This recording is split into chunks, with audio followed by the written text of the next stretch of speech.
Assalamualaikum warahmatullahi wabarakatuh. Alhamdulillahirabbil alamin. Wassalli wa sallimu ala nabiyyina Muhammadin khatamil anbiya'i wa sayyidil mursalin wa ala alihi wa ashabihi wa man tabi'ahum bi ihsanin ila yaumiddin, amma ba'd. Ikhwati fillah, pada pagi hari yang cerah ini, setelah kita bersyukur kepada Allah Ta'ala, kemudian kita berselawat kepada junjungan kita Nabi besar Muhammad Sallallahu Alaihi Wasallam. Selanjutnya kita hendak tadabbur firman Allah Ta'ala, yaitu dalam surah Al-Ankabut ayat yang ke-65 yang berbunyi, A'udzubillahi minasyaitonirrajim, Bismillahirrahmanirrahim. Fa idza rakibu fil fulki da'awullaha mukhlishina lahuddin falamma najjahum ilal barri idza hum yusrikun.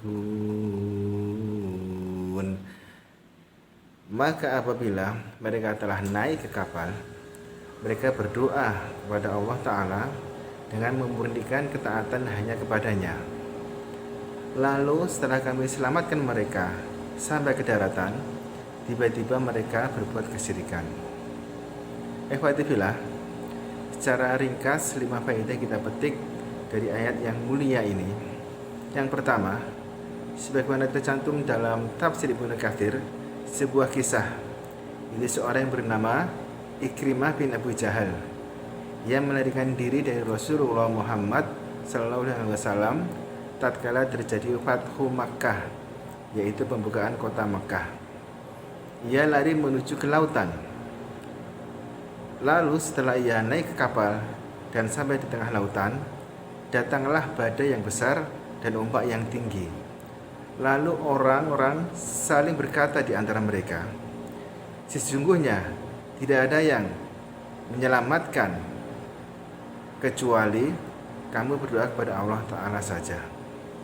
Jadi ini di antara mereka itu saling ribut, saling bingung, takut karena kondisi yang panik kayak gitu. Kemudian intinya mereka itu saling mengatakan bahwasanya tidak ada yang bisa menyelamatkan kecuali berdoa kepada Allah Ta'ala saja. Lalu Ikrimah berkata dalam hati, kalau tidak ada yang bermanfaat di tengah lautan kecuali Allah saja, maka demikian pula tidak ada yang bermanfaat di daratan kecuali Allah saja. Lalu dia bersumpah, demi Allah, jika Allah menyelamatkan aku akan menemui Nabi Muhammad Sallallahu Alaihi Wasallam, lalu aku akan masuk Islam. Akhirnya Allah menyelamatkan mereka dan Ikrimah menemui Nabi Muhammad SAW dan ia masuk Islam, sehingga dia menjadi sahabat dan Allah meridhoinya radhiyallahu anhu. Lalu faedah yang kedua, tauhid itu menyelamatkan orang musyrik dan orang muslim. Ya. Hanya saja kalau orang musyrik itu diselamatkan oleh tauhid dari bencana-bencana atau kesulitan-kesulitan di dunia saja, seperti kisah di atas ya. Kemudian kalau orang muslim itu, maka tauhid akan menyelamatkannya dari musibah-musibah dunia dan juga musibah-musibah di akhirat. Ini faedah yang kedua. Selanjutnya ikhwati fillah, faedah yang ketiga, sebab terbesar datangnya bencana adalah karena kesyirikan. Kemudian sebab terbesar diangkatnya musibah adalah dengan tauhid. Sebagaimana sebuah contoh, Nabi Yunus alaihissalam ketika berada dalam perut ikan di dasar lautan, maka ia berdoa dengan doa tauhid, yaitu yang diabadikan dalam Al-Quran yang berbunyi, La ilaha illa anta subhanak inni kuntu minadz dzalimin. Tidak ada Tuhan yang berhak disembah kecuali Engkau, Maha Suci Engkau, sesungguhnya aku termasuk orang-orang yang berbuat zalim. Ini faedah yang ketiga. Selanjutnya faedah yang keempat, yaitu perbedaan kesyirikan zaman sekarang dengan kesyirikan zaman dahulu. Ada 2 hal saya sampaikan. Yang pertama, kesyirikan zaman sekarang itu terkait dengan rububiyah dan uluhiyah. Dengan rububiyah mereka meyakini adanya penguasa laut selatan, yaitu Nyi Roro Kidul, atau juga ada yang membagi rezeki, membagi hasil pertanian yang namanya Dewi Sri. Maka ini adalah kesyirikan dalam rububiyah. Kemudian dalam uluhiyah mereka memberikan sesajen kepada sesembahan-sembahan selain Allah Ta'ala. Sedangkan orang musyrik zaman dahulu itu hanya dalam uluhiyah saja, yaitu ketika mereka dalam keadaan senang, mereka dalam keadaan tenang, mereka menyebutkan Allah dengan persembahan-persembahan kepada selain Allah Ta'ala. Akan tetapi dalam hal rububiyah, yaitu tentang pencipta, pengatur, pemberi rezeki, yang menghidupkan dan yang mematikan, orang musyrik itu hanya meyakini Allah saja yang berhak.